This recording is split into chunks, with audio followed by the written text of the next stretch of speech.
everybody and welcome to my channel. So this is my first video and I'm going to be talking about A-levels, possibly the worst 2 years of my life and the most difficult 2 years of my life so far. I'm basically just going to be giving you guys some tips and advice on how I personally survived A-levels, things I didn't know at the start of year 12 that I wish I did. And then there's also going to be a Q&A portion where over on my Instagram I actually asked you guys to give me some questions that you may have about A-levels so I can answer them in this video. So I'm not going to ramble on for too much longer. All I'm going to say is if you find this information useful or if you really liked what's in this video, make sure to hit that like button down below and subscribe for more videos, and let's get on with it. Okay, so we're going to be doing this video in kind of like a timeline format, timeline format. So this timeline starts at the mid-year 11 where it's about February, January time and you're about to choose your subjects that you want to do at A-level. Now, before you even get on to choosing your subjects, the first thing you need to make sure that you think about is, are A-levels correct for you? Because they are very hard. I mean, they're called advanced levels, so they are very, very difficult.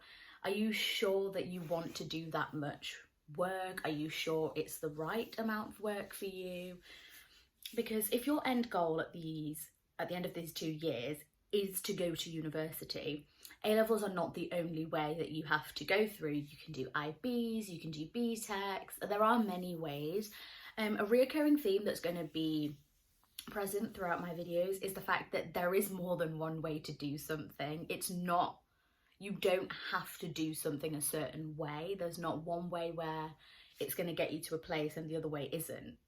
The other way may be longer or it may be harder, but you're still going to get to where you want to be. So the second thing is you've now decided that you want to do A-levels. Now you need to choose your subjects. Please do not choose a subject because you need it for your degree. I know that sounds very stupid, but just don't do it, because like I've said about 50 times already, A-levels are very, very difficult, and you do not want to be doing a subject that you don't enjoy, because it's going to be much, much harder than it was at A-level, at GCSE. So if you enjoyed it at GCSE and you want to do it at A-level, do it, it's fine. But I would do your research beforehand. Your school will most likely put on taster sessions. I know my school did. Go to those, go to every single one of those subjects that you are interested in and really pay attention to what they're saying. Now, most likely they will pick out the most interesting part of the course and present it to you in that taster session. That's fine, but do your research afterwards and sort of look through maybe the specification, or ask your teachers what it's about, ask them about the topics they do and things like that. Chances are it's not going to be too much different from GCSE. However, it is going to be a very different in terms of workload. So you've now chosen your A-levels that you want to do. You're happy with your choices, and it's now the start of year 12. And it's going to be very overwhelming. So I do have a couple of tips that I want to share with you guys, things that I really did not know at the start of year 12 that I really wish I did know and I implemented throughout year 13, but obviously if you start it way earlier it's much better for you. So the first one is work hard for every single one of your progress tests. Trust me, just do it. It's going to be a great form of revision and it will really help you to retain your information that you have learned, because you're going to be forced to revise for each of these exams, and when you do, it's going to stay in your brain and you're going to remember it more easily at the real time. Another thing is if you end up in a situation like my year was this year where we didn't actually do our A-levels, your grades will be based off of previous mocks, previous tests, your schoolwork and things like that. So just really put that effort in for each of your exams, and it's okay. It's okay if you can't do it the first time. No one can. No one starts year 12 getting A stars in biology and chemistry, because that's just not how it works. So the next thing is use your free time wisely. Right, now chances are you're going to be doing 3 A-levels or 4 A-levels, and whether you're doing 3 or 4, you're going to have frees. Please use them wisely. Don't just slack off and do nothing in them, because it's not worth it. Honestly, you're always going to have something to do. You're never not going to have something to do. There's always notes that you could be making, there's always extra reading that you can be doing, there's always homework, exam questions, whatever. There's always something that you can be doing, and it's really going to help you in the long run. Again, it's going to seem really tedious and really boring at the start, but it's really helpful when it gets to exam time. So I don't think I said this anywhere in the video, but I do recommend that you get a planner, because they are very useful. So you can like keep organized and like write down all your exams and things that you may have. Okay, so now we're going to get on to the actual tips that I have. So tip number 1, you need to make sure that you know your specification. Get a copy of it, print it out, or get a soft copy, or maybe your teachers would give you one, but just have a copy of your specification, because it is so helpful, so helpful. We actually got a specification from biology, so just make sure that you have one, because for example, like if you don't understand something that you're doing, most likely your specification is going to tell you something else that is linked to that topic that you might already know something about. Or for example, you're going through your specification and you're like, oh, I didn't realise that we had to learn this one line of information. You can just hit your teacher and be like, I don't remember learning this, teach it to me. So yeah, have your specification. It's a very, very useful thing to have. Now, the next tip is note making. Oh my goodness. I don't know who needs to hear this, but making notes is not something you should be doing for revision like 2 weeks before your exam. Don't do it. Just don't do it. You need to make sure you get all your notes done very, very much before your actual exam, because you're going to be wasting your time if you're making your notes instead of actually revising. I'll get onto the revision tips in a bit, but there are different ways of making notes. Honestly, just make sure you find a system that works for you. If you're the type of person that likes to make flashcards, do that. If you're more of a mind map person, do that. I know I had a friend who would sort of like record herself talking and then she would listen to it back, and that was her form of revision. Do that. That was like her note taking. She also did that for revision. Like, do what works for you, but do it early on. Like, don't do it just before an exam. I would recommend that you get your notes done as each like topic or subtopic finishes. Like for example, I didn't do this like to the depth that I'm telling you guys, but I sort of in biology sort of finished them at the end of each topic. Like biological molecules, did my notes at the end of that. Cells, did the end of that. Instead of doing them like in biological molecules, carbohydrates, finish that subtopic, do my notes. Finish proteins, do the notes. I would recommend that you do that like after each little topic, because trust me, it's going to save you so much time in the future, because making notes is tedious. Like, it takes a long time. So just as soon as you get home, whip out your flashcards or whatever it is that you want to do and just make your notes, and use colour because it is very helpful. Scientific fact. Oh, she's a scientist now. So tip number 3 and 4 are kind of like combined into one, but they're kind of like separate. You'll get it. So tip 3 is your study space. Make sure you have a designated study space in your house for you to do your work that is work focused. Now you can see my desk right there, and that is where I do all my work because I do. So do not study on your bed. Just don't. Just don't work on your bed. Even if you're like, oh, but no, don't do it. Just don't study on your bed. Because your mind associates your bed with being relaxed and sleeping and chilling out. So you're not going to feel productive. You're just going to feel tired and sleepy like halfway through your revision session. So make sure you're at a desk, you're sat upright, and you've got your workspace. Now, some tips that I have for an efficient study space is A, be minimalistic. Like, you don't need clutter all over your desk. Like, you don't need 5 plants on your desk. You don't need like 300 whiteboards, and you don't need like 300 pens. Literally just have what you need on your desk. So like, normally I just have my laptop, my textbooks, my specification, my pens and pencils, and then like paper, and that's literally it. And I also have like a glass of water, or like a bottle of water, and like a snack, or like my coffee, or whatever it is. Basically, make it so you do not have to get up for the whole revision session until it's your break time. I'll get onto that like nearer the end of this video, but just sort of prepare yourself to the extent that you have no distractions and that you can focus just on revising. Tip number 5. Use the resources that you have available to you, whether that be your teachers, or whether that be your school site that has like past papers and things like that on there, or the AQA website or Edexcel website, or wherever it is that you want to get your resources from.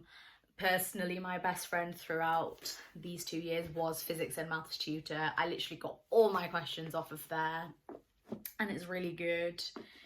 Another thing that you can also do is get the CGP guides. They are very pricey, so like if your school does them, I would recommend that you get them from your school, but like if they don't, you can always just get them like off Amazon or something. They're very cheap. Like, I don't have a chemistry one because our school gave us the chemistry one, so we have to give them back, but I did buy the biology ones. So like the book, so the revision guide, and then I also got the workbook, and literally these 2 things saved my ass during biology revision. Because like, the revision guide, it's not the best thing to revise from, but it just summarizes things so well that like, if you don't understand a concept, it's so easy to just go to your revision guide, and it's going to have it in much simpler ways, but like, it's going to have included all the things that you need. So, and then the workbook, because there aren't that many past papers sometimes for you to be doing, the workbooks tend to have questions exactly like how you're going to get in your real thing. Because I think we were like the 3rd or the 2nd year to do our the course that we're doing it. Oh, maybe we weren't the 2nd or 3rd year. Maybe I'm just lying. I don't actually know. Maybe we were the 3rd year, I think. So there were past papers before us, but there weren't as many as you're going to have for some other specifications that you do. So the workbook was really helpful because it had questions in there that we knew that we were going to get, like the type of questions that we would get. I would also recommend that you use Quizlet, because sometimes they have very like key points that you need in certain like parts. So like, I don't really know, like for example in geography, if you're doing, I don't know, the erosion, I don't know if you still do that at A level, to be honest. You probably do. It'll probably like take you through the processes, and it's really good to like test yourself on there. That's a really good revision method for you, and I'm going to get onto revision methods in a second. So the next tip number 6, I think it is, practice makes perfect. You've probably heard this saying like one too many times, but it's true. Like, people wouldn't keep saying it if it wasn't true. Actually, no, that's not true. Anyway, it is true. Trust me. The best thing that you can do is practice. And the way you do that, past paper questions. Woo. Literally, like, what's better practice than doing questions 90 plus percent similar to how you're going to get in your real thing. Like, they can only ask you so many questions, like so many types of questions. They may word it differently, which is fine, but there's only so many they can ask you. Like, they're going to have to ask you questions from your specification. So if you have done every single past paper that you can, you're golden. So literally my tip is have a copy of every single past paper that you can find, even if it's from the old specification. Just do it, like just find it, like collect them all, like every single one, like quizzes and like past papers and like past paper questions and things like that.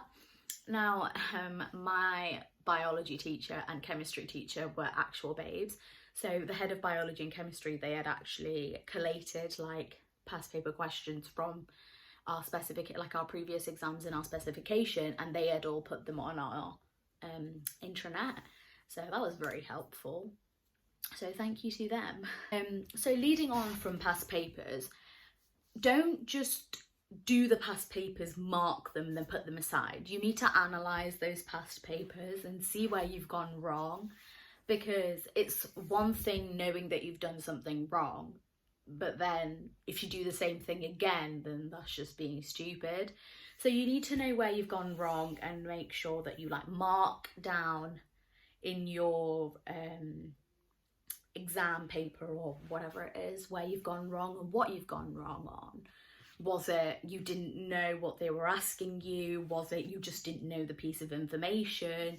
Was it a horrendous application question that you get in biology? Was it a maths error? Ugh. Like, it doesn't matter what it was, just figure out what it actually is and then make a note of it elsewhere and make sure that you go over those things. Like, say you got a question about World War II wrong. I don't know what you do in history at A level, but like, I'm just giving you an example. Note down that I didn't know like this certain piece of information about World War II.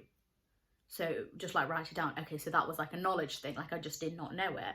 Or, oh, I like accidentally divided by 3 instead of 2 or something. Okay, that was a maths error, like write that down. Make sure you practice maths questions in that subject or whatever. So make sure you analyze your past papers as well, because that's going to really help you know what not to do wrong next. Because if you get a similar question in your next exam, you're going to be like, I know where I went wrong here in one of my previous past papers, so I'm not going to make the same mistake again. The next thing, your teachers are going to be the bestest friends you're going to have for these next 2 years. I mean, your teachers are there to help you, so use them. They are another resource, I guess. So use them. If you don't understand something, go and see them. If you need help with something, go and see them. If you've got like a question that you got wrong and you don't know why you got it wrong, go and see them. Literally, just your teachers are going to be the best people to help you in this situation. Same with your friends as well. Like, if you don't know something and you don't want to go to your teacher or your teacher's busy, just ask your mate and they'll probably be able to help you. If they can't help you, go to your teacher. Because it's one thing searching it up on Google and being like, right, okay, so this is how a vaccination works. And then it's another thing getting it explained to you. Because like getting it explained to you, you're going to be more actively listening or more actively paying attention, so it's going to retain the information a lot quicker and a lot easier for you as well. The next 2 tips aren't really like study things that you can do, but they're more sort of like self-care-ish. And the first thing I'm going to talk about is efficiency over duration. I know people that used to revise for 8 hours straight in a day, and okay, trust me, like she did really well in her A levels, but like that's not the point. But it's not going to work for everyone. You need to make sure that you're doing a good amount of work in a short amount of time. Now, when I talk about efficiency over duration, I basically mean, so say you've got 4 hours of revision to do. that you're going to do 4 hours, and let's say you get through, I don't know, like revising a topic and then doing a past paper on it in 4 hours. So that's like not a lot to do in 4 hours, like maybe like past paper questions, even like revising it and then doing your past papers. If you can do that same amount of work in a shorter amount of time, like let's say 2 hours, that's you being more efficient, because you've now got more time to do whatever you want, or like move on to another topic or move on to another subject. You don't have to sit at your computer or your table 8 hours straight and just revise, because that's not good for you. And if you can do 1 hour of solid revision, you're fine. Like, you don't need to be doing 8 hours a day. And I'm going to talk about more on like how much you should revise and things like that in a bit. But I really recommend that you use like the Pomodoro method. I don't really know if that's how you say it, but basically what I did was I did it in the school hours, because I'm just more productive at that time. So start at 9, finish at 4. And I gave myself the normal breaks in between that I normally have. So each of my lessons at school were 50 minutes long, and then we got like a 5-minute break, and then it was another 50 minutes, and then it was a 15-minute break, 50, 5 minutes, 50, hour for lunch, give or take, and then 2 more 50-minute sessions. And I think that just works so well, because like that's like 5 hours worth of work in a day, and you've got the whole afternoon to yourself. So if you just grind in the morning, you've got the afternoon to yourself. So that's what I did. I used to put like a timer on my phone, you know, the Forest app or the Flora app or whatever it is that you want to use those. They are actually very helpful. They do help you not to go on your phone. And then I did the same thing on my laptop, where I just like, there's this app called, I think it's called Be Focused, hashtag not spawn, but please sponsor me. I'm kidding. I used to basically just use that and then sort of block certain websites that I know that I would definitely go on, like YouTube, Instagram, Facebook, Twitter, I don't know, Netflix, whatever, and just block those certain websites for that 50 minutes and then grind with your work. Like, okay, I'm gonna do these past papers in these past paper questions in 50 minutes, and then I'm gonna have a 5-minute break. In your 5-minute break, don't go on your phone and don't go on your laptop. Like, do something else. Like, try to have like a social media like detox, I guess, because your friends on Instagram and Snapchat can wait. Like, they don't need to be replied to straight away. It's okay. Which I know is going to sound hard, but like, trust me, just don't do it. Because you grab your phone for 5 minutes, next thing you know, it's 3 o'clock and you've been on there for like 5 hours. So like, go downstairs, grab a cup of coffee, grab some tea, have some water, maybe have a snack or something like that. Like, I used to make like these like healthy snacks. Actually, they were quite healthy. So like, I can do a separate video on that if you want. Like, I can make a video on all the snacks that I used to make. Trust me, they were really good. If you have a sweet tooth, they are for you. So do that, and then do as many of those sessions as you want. Like, I used to do about 5 or 6 50-minute sessions, because I have 3 subjects obviously, but then along with that I used to do EPQ as well, so I needed to spend some time on that. But I wouldn't use like a whole 50 minutes. I wouldn't use like a whole 2 50-minute sessions on an EPQ, but yeah. So I do like 2 sets of 50 minutes for each subject. So I'd go, let's say, biology, chemistry, psychology, lunch, biology, chemistry, psychology, like the 50 minutes of 50-minute blocks. Now it's up to you. You can do 50 minutes, 5 minutes, or you can do 50 minutes and 10 minutes. I know some people that used to do 25 minutes and 5 minutes and like do more. It's up to you. It really depends on your attention span. I remember, I think it was my geography teacher in like GCSE used to say that your attention span is your age plus 2. It's like 20 minutes for me, but like, I can focus for more than that. It honestly just depends on you as a person and what you want to do and what you want to achieve in that time. And so the last tip I have is, you need to make sure that you have a work-life balance. Like, your work is one part of your life, but like, you've got other things going on in your life. Like, A-levels are not everything. Yes, they are the prime focus of these 2 years, but they're not everything. You need to have regular checkups with yourself, check on your mental health, make sure you're doing okay. And if you're not, tell someone, talk to someone, whether that be your mum, your dad, guardian, parents, I already said parents, sister, brother, I don't know, dog, cat, hamster, whatever, friends, teachers even, or like anyone, to be honest. Just make sure that you're in yourself are okay, because if you're not doing well for yourself, you're not going to do well in your work. So you need to make sure that you're calm and that you're not too stressed out. It is a very stressful time, and people do have a lot of mental breakdowns in A-level times. Trust me, I've had a few. And people's mental health really does deteriorate during these 2 years. But you need to make sure that you are keeping yourself happy and keeping yourself motivated to do your work. I know one of my friends used to do this thing where she'd keep like a work progress journal, and every day that she'd done some work, she'd basically write down like, oh, I have finished some erosion past paper questions, and then I also did an essay on, I don't know, To Kill a Mockingbird. And I also wrote 500 words of my EPQ.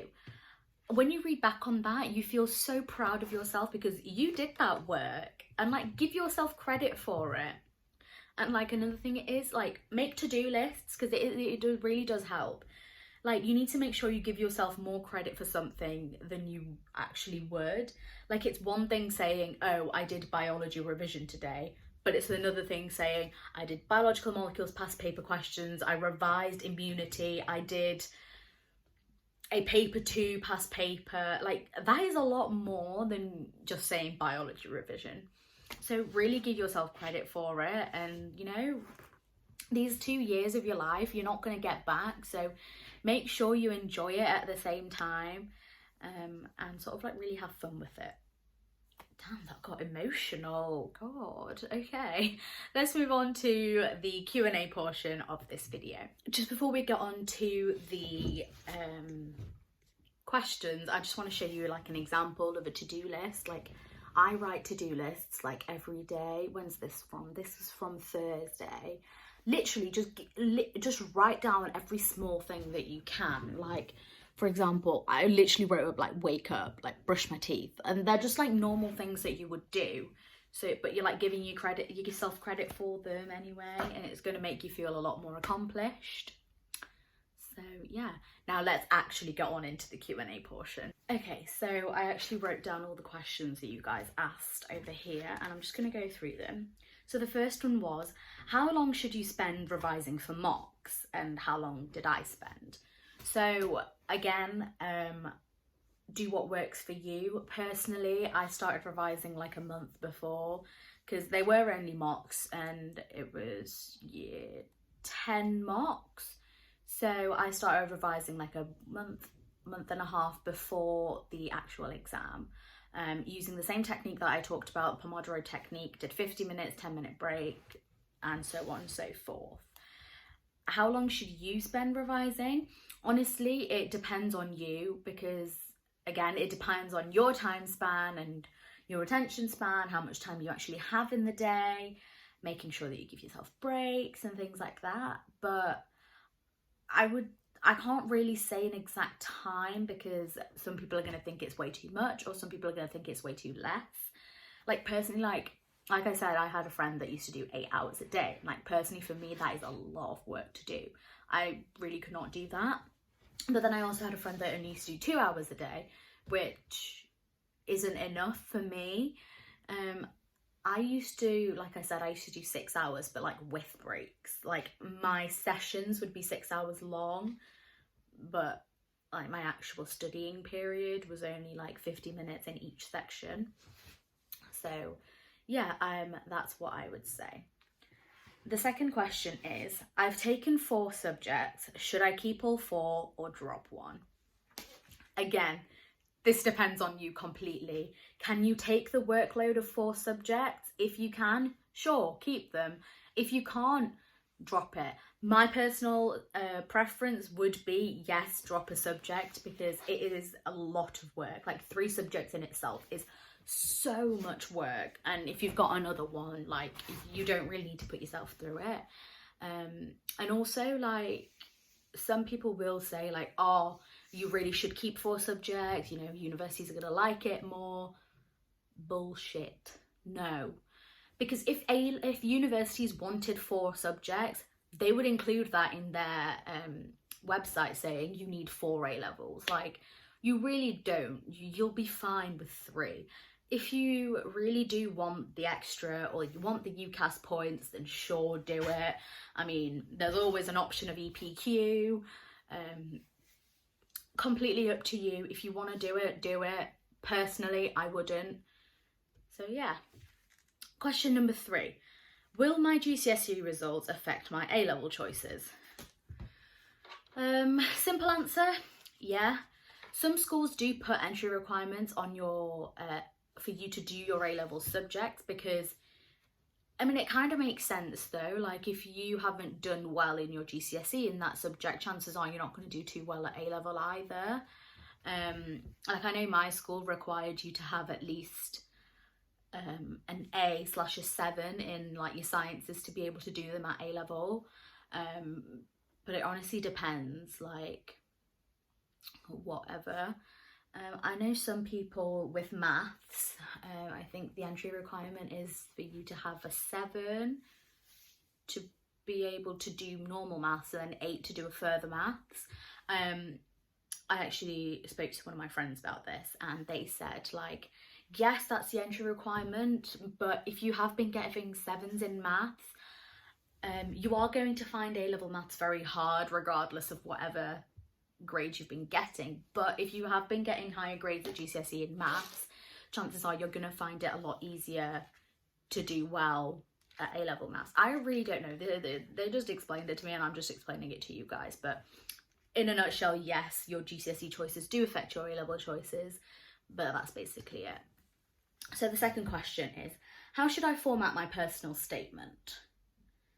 Okay, so I'm actually going to do another video about your personal statement, like how you should format it and how I did mine. But essentially, you're literally just bragging about yourself. You just need to basically tell them about yourself and tell them what you can do. And you really need to show that you're interested in this subject, because if you're not going to show interest, they're not going to want to take you. But I'll go into more detail about it in another video. The next question is EPQ worth it?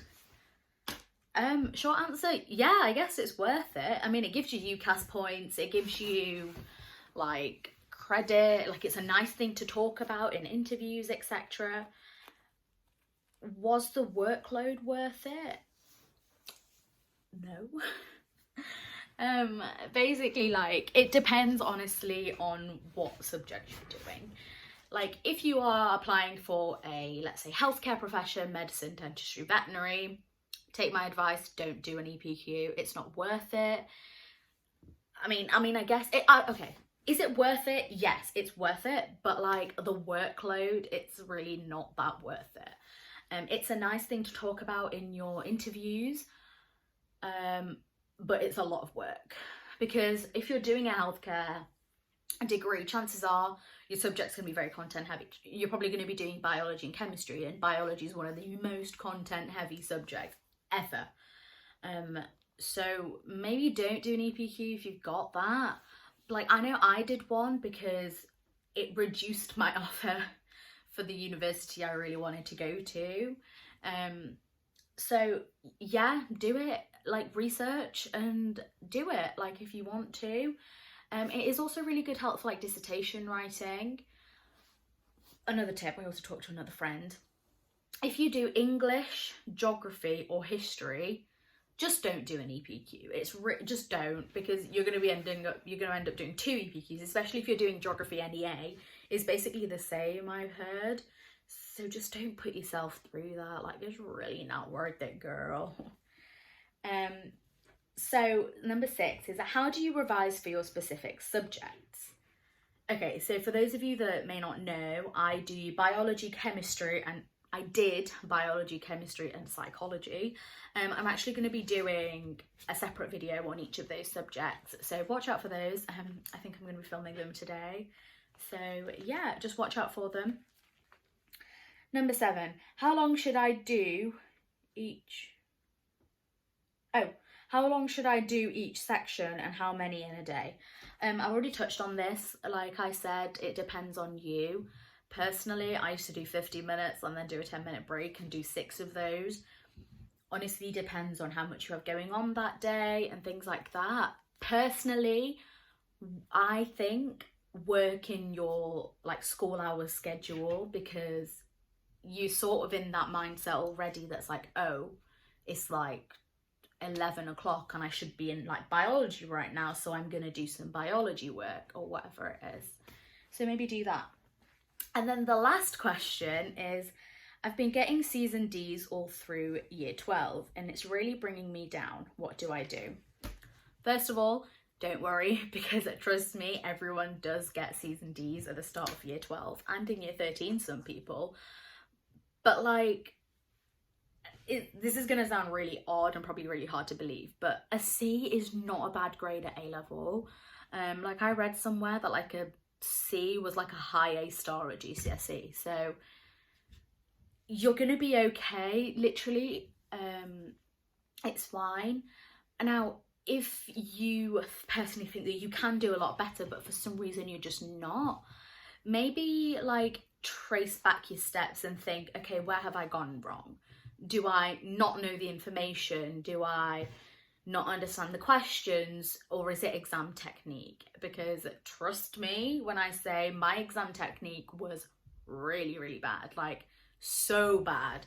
So use the help you can get when it comes to exam technique. The only thing I can say is do past papers, because that is the best way for you to improve on your exam technique and for you to basically see like what other questions are formatted, like using the mark schemes, see how the mark schemes are formatted, and you basically just do your questions like that and you will improve.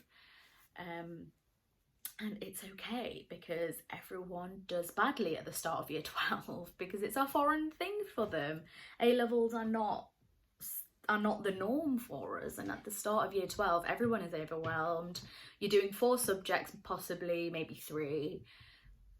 It's still a lot of work. Like, I would say that me doing my 3 A-levels plus EPQ, I think I did as much work for them as I did for all my GCSEs put together, and like a bit more. That's a lot of work. Like I did what, 10, 11 subjects at GCSE? A lot of work. So that is the end of this video. I really hope you guys enjoyed it. I really hope it was helpful for you.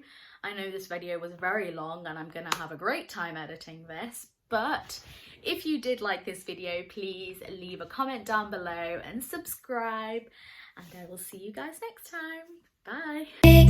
Bye.